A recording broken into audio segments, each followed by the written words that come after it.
Magandang tanghali po sa ating lahat mga kaibigan, mga kahilig dyan ng dihangin mga idol. So mag-unbox tayo ngayon ng content natin. Kung sino ba po ang hindi napaka-subscribe sa aking munting channel po, subscribe na rin po para updated po yung ginagawang video mga idol. So excited tayong buksan ang ating parcel mga kaibigan kasi kararating lang kanina lang. So ito yung bipod ng ating Shadow. At saka order din tayo ng yung parang tura ng carbon fiber na ano, yung tube niya, yung sticker. Ito mga idol, sticker lang ito na pang protection lang sa gas konti mga idol. So bubuksan na natin ito. So bago natin buksan ito mga idol, patulong naman ang aking munting channel mga idol at may problema kasi mula nung na-reach ko na yung $10 na natanggalan na ako ng patalastas mga idol. So yun ang malaking problema sa aking channel. Kung mapapansin nyo mga idol, wala nang patalastas yung aking ads yung aking video na mga lods. So kung sino po ang nakakaalam kung paano ayusin yun, pa-comment na lang po sa comment section mga idol, at para itry ko din ayusin kung ano yung magagawa ko mga idol. So ito, umpisa na natin ang ating pag-unbox mga idol. Mura lang ang nagbili ko dito mga idol. Hindi ko lang alam kung maganda siya o maganda yung quality niya o ano mga idol, kasi hindi man lang binalot ng karton mga idol. Ano lang. So ito mga idol, hindi natin alam kung matibay siya o ano.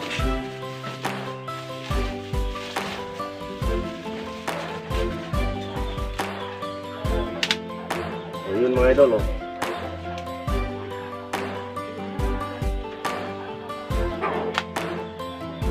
pero pan mga idol, mukhang manipis yung kanyang stand. Hindi pa alam kung kaya niyang i-hold yung bigat ng ating ergan mga idol. Mga isang dangkal lang yung pan mga idol ang taas. Pero may nang nilalang ang gumawa dito mga idol kasi hindi masyadong ano, matibay, pero okay na dito mga idol. At least may nagagamit tayong pang steady dun sa target natin.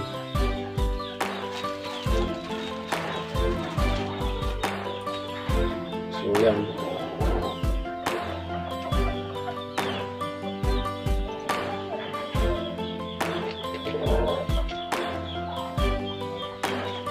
So try natin i-install dun sa ating laruan mga lods.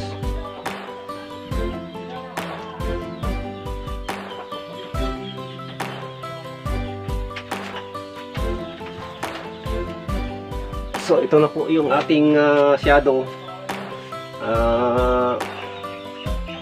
Ano pa mga idol, inaano pa natin kung inaayos pa natin ito, hindi pa totaling ayos to mga idol, kaya konting pasensya na lang muna yung mga nangumusta sa aking Shadow.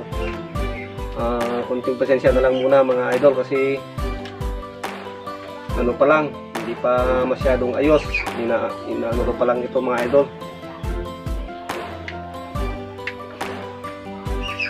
So yan mga idol, kung napapansin nyo, may railings ako dito sa baba mga idol. Mahaba itong linagay kong railings. Kaya ito, paglagyanan ng ito nga mga idol, lagyanan ng tripod.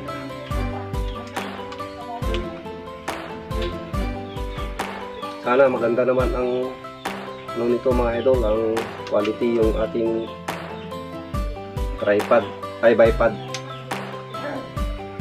So subscribe naman po ang aking munting channel mga idol.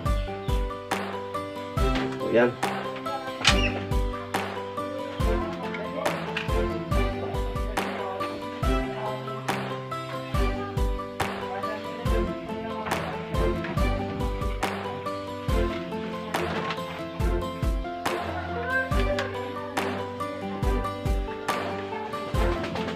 So yan ang itsura mga idol.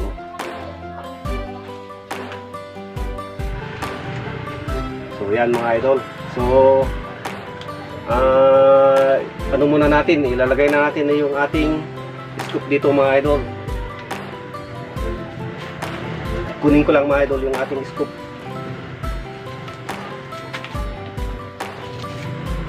So ito na mga idol, bumili tayo ng Discovery VTZ 624 by 42 mga idol. So ito yun. So ito na mga idol yung ating nabiling scoop.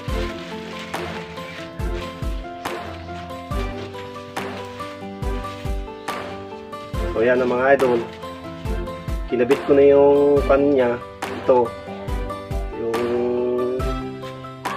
mount niya. So ilalagay na lang natin dito mga idol.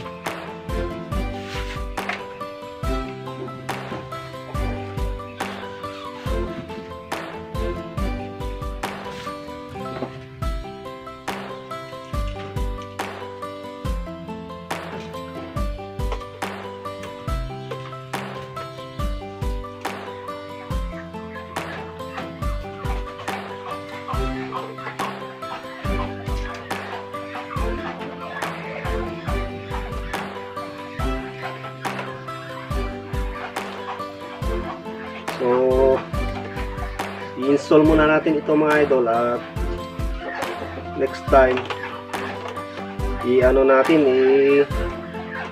uulitin natin ang pag-test fire sa kanya mga idol, kasi nung una natin test fire itong barrel mga idol is medyo mga idol yung kanyang groupings.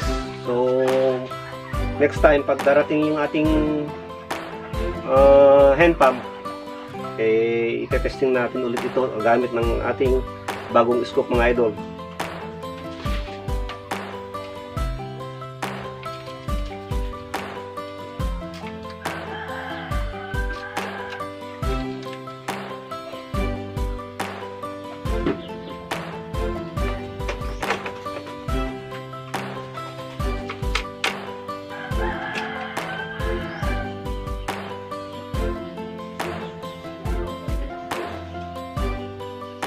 So yan na mga lods. So medyo may itsura na din ang ating shadow.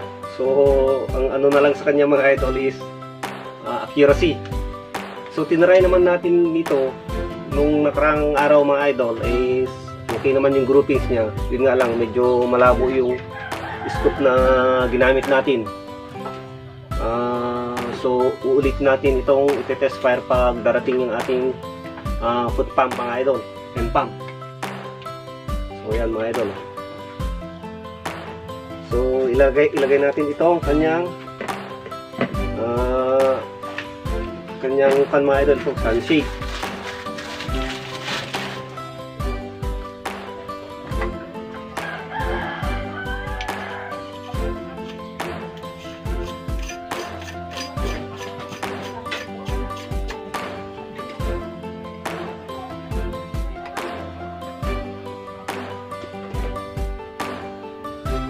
So yan na mga idol, yan ang kalalabasan ng ating shadow. So maganda din tignan, at saka accuracy na lang kulang. Maganda nga, pero pag ang barrel natin ay hindi masyadong accuracy o hindi nakatama sa 30 meters. Pero nakita niyo naman mga idol, kukunti lang yung groupings niya. Pero ito na, gumamit na tayo ng medyo may scoop na, may pagka-upgrade na. So try natin pagdating ng ating PCP hand pump mga idol. So yan na,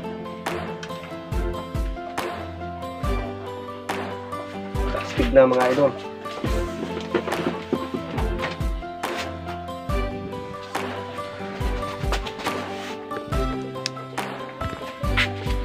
So yan ang ating PCP shadow mga idol. So yan ang ating shadow na mga idol. So Ang gagawin pa natin dyan mga idol para ano, para gumanda pa is lalagyan natin ng ano mga idol, yung adhesive na yung panito mga idol, yung parang carbon, yung parang nilalagay sa shroud. Pero ito sticker lang mga idol kasi mura lang ito at saka ito lang ang na-avail ng aking pera mga idol. So buksan natin.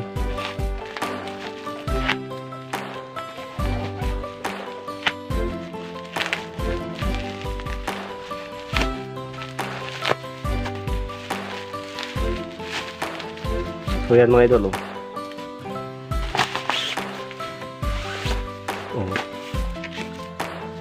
parang carbon tube, yung parang tube ano yung tawag dyan mga idol, yung sticker lang ito mga idol.